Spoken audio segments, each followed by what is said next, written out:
नमस्कार, मैं आकृति और आप देख रहे हैं इंडिया पब्लिक खबर। यूपी में 2027 में होने वाले विधानसभा चुनावों से पहले ही सियासी दांवपेच शुरू हो गए हैं और सत्ता की इस रेस में आम आदमी पार्टी भी अपनी किस्मत आजमाने मैदान में उतर चुकी है। जी, आम आदमी पार्टी ने अपना मिशन यूपी का आगाज कर दिया है। या यूं कहें कि दिल्ली में चारों खाने चित होने के बाद अब केजरीवाल यूपी में अपना ठिकाना तलाशने लगे हैं। ऐसे में अब आम आदमी पार्टी के नेता भी अलर्ट मोड में आ गए हैं और यूपी में अपनी सियासी पटकथा लिखने की रेस में पहली चाल भी चल दी है। अब सवाल ये भी है कि क्या यूपी के मिशन 2027 में भी बंगाल के मिशन 2026 की तरह ही खेला होने वाला है। फिलहाल जिस तरह से सियासी समीकरण धरातल पर नजर आ रहे हैं, उससे आम आदमी पार्टी तो इस वक्त कहीं आसपास भी नहीं दिखाई दे रही। हालांकि राजनीति की यही कहानी रही है कि सत्ता के खेल में कब कौन किंग मेकर बन जाए और कब कौन गेम चेंजर कहा नहीं जा सकता।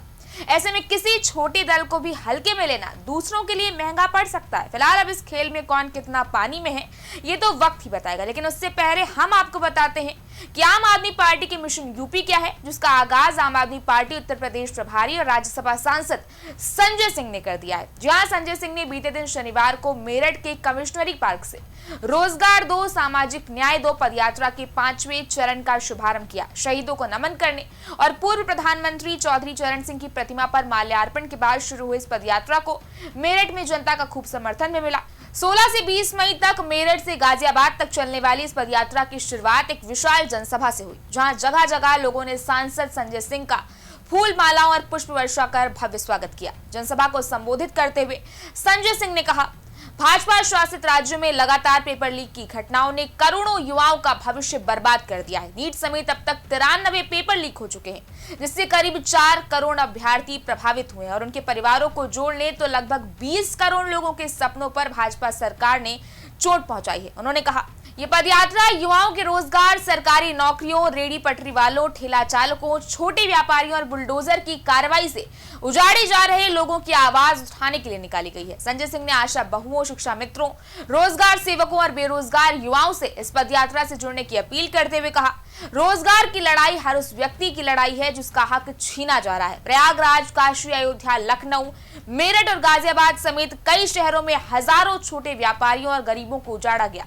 लेकिन सरकार ने उनकी सुध नहीं ली। वहीं सामाजिक न्याय के मुद्दे पर संजय सिंह ने कहा, आज भी देश में जाति के आधार पर भेदभाव और दलित उत्पीड़न की घटनाएं लगातार सामने आ रही हैं। कहीं दलितों को घोड़ी पर नहीं चढ़ने दिया जाता तो कहीं मंदिर की सीढ़ियों पर अपमानित किया जाता है। बाबा साहब डॉक्टर भीमराव अंबेडकर का संविधान हर नागरिक को सम्मान और बराबरी का अधिकार देता है और आम आदमी पार्टी इसी संवैधानिक अधिकार की लड़ाई लड़ रही है। यही नहीं, अपने संबोधन के दौरान संजय सिंह ने पीएम मोदी पर भी जमकर निशाना साधा। प्रधानमंत्री नरेंद्र मोदी द्वारा देशवासियों से 1 साल तक सोना न खरीदने की अपील पर हमला बोलते हुए संजय सिंह ने कहा कि आज 1.5 लाख रुपए तोला सोना हो चुका है और 80 करोड़ लोग 5 किलो राशन पर जीवन चला रहे हैं। ऐसे में आम आदमी सोना खरीदेगा कैसे?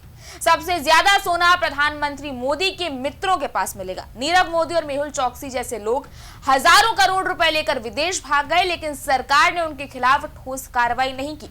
महंगाई और पेट्रोल डीजल के बढ़ते दामों पर हमला बोलते हुए संजय सिंह ने कहा कि पिछले 12 वर्षों में केंद्र सरकार ने पेट्रोल डीजल पर टैक्स के जरिए करीब 44 लाख करोड़ रुपए वसूले, जबकि तेल कंपनियों ने 3.5 लाख करोड़ रुपए का मुनाफा कमाया। जब अंतर्राष्ट्रीय बाजार में कच्चा तेल 20 से 30 डॉलर प्रति बैरल था, तब भी जनता को महंगा पेट्रोल डीजल बेचा गया और गोदी मीडिया ने कभी सवाल नहीं उठाया। उन्होंने आरोप लगाया कि मिडिल ईस्ट में युद्ध शुरू होने के बाद अडानी समूह ने गैस के दाम 3 गुना तक बढ़ा दिए।